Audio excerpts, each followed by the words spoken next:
Bonjour à tous, ici Julien Petit. Fan de voitures, bienvenue sur ma chaîne.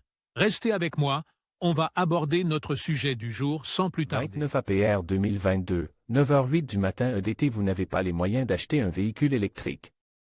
Vous n'êtes pas prêt à vous séparer d'une voiture de collection? Vous voulez éviter la hausse des prix du carburant? Il existe de nombreuses bonnes raisons d'améliorer la consommation de carburant de votre voiture. Mais il y a une chose que vous pourriez envisager, faire rouler votre voiture à l'huile végétale. Toutes les voitures ne peuvent pas fonctionner à l'huile végétale. Tout d'abord, toutes les voitures ne peuvent pas fonctionner à l'huile végétale pure.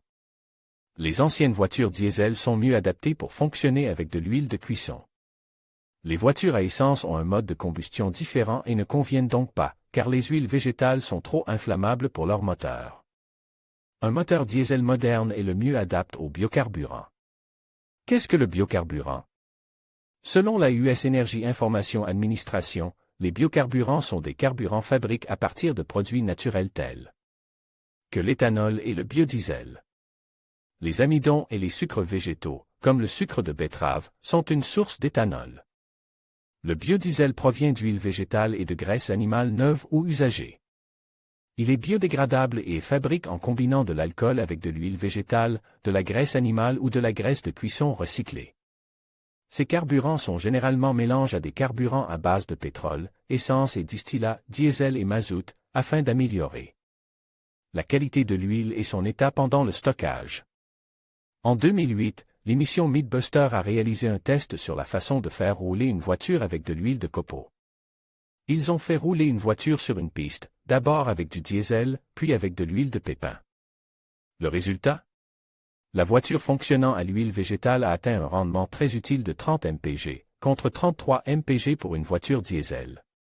Mieux encore, ils n'ont apporté aucune modification à la voiture, ils ont simplement versé l'huile de cuisson usagée dans le réservoir d'essence au lieu du diesel. Il est également possible de convertir votre moteur. Oui, il suffit de filtrer l'huile et de la verser dans le réservoir, et votre voiture devrait fonctionner sans aucun effet négatif. Toutefois, les amateurs sérieux opteront pour l'installation de pièces supplémentaires, telles qu'un réservoir supplémentaire, des filtres et un système de chauffage de l'huile. Cela permet de garantir la santé à long terme de la voiture. Des entreprises spécialisées fabriquent et vendent le matériel nécessaire pour convertir les véhicules afin qu'ils puissent fonctionner correctement avec de l'huile végétale usagée. Avantage meilleur pour l'environnement en termes de pollution globale. Moins cher que le carburant ordinaire. Peut réduire la dépendance à l'égard du pétrole étranger, en fonction de l'origine des carburants dans votre pays. C'est un bon sujet de conversation lors des fêtes. Inconvénient: il peut être difficile de se procurer suffisamment d'huile végétale si l'on conduit beaucoup. La viscosité de l'huile froide peut provoquer l'obstruction des injecteurs de carburant et obliger la pompe à carburant à travailler beaucoup plus dur. C'est dégoûtant, et vous verrez des saletés qui suffiront à vous faire remettre en question vos choix alimentaires. Selon l'endroit où vous vivez, votre voiture peut toujours être considérée comme un véhicule diesel, puisqu'elle n'est pas électrique et soumise aux restrictions habituelles d'accès au transport. La garantie peut être annulée. En ce qui concerne le biodiesel, il convient de rappeler que la végétation naturelle est détruite dans certaines parties du monde pour faire pousser du soja et des palmiers à huile afin de produire du biodiesel.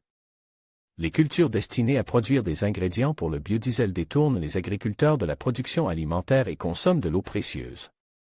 Il y a donc beaucoup de choses à prendre en compte. Tout dépend également si votre objectif principal est d'économiser de l'argent ou d'aider l'environnement, en particulier dans le cas d'un véhicule alimenté par des biocarburants. Ce qui suit pourrait vous intéresser. Est-il vrai que l'huile synthétique améliore la consommation d'essence de votre voiture? 5 mythes sur l'entretien des voitures, ce qu'ils ne sont pas comme vous le pensiez.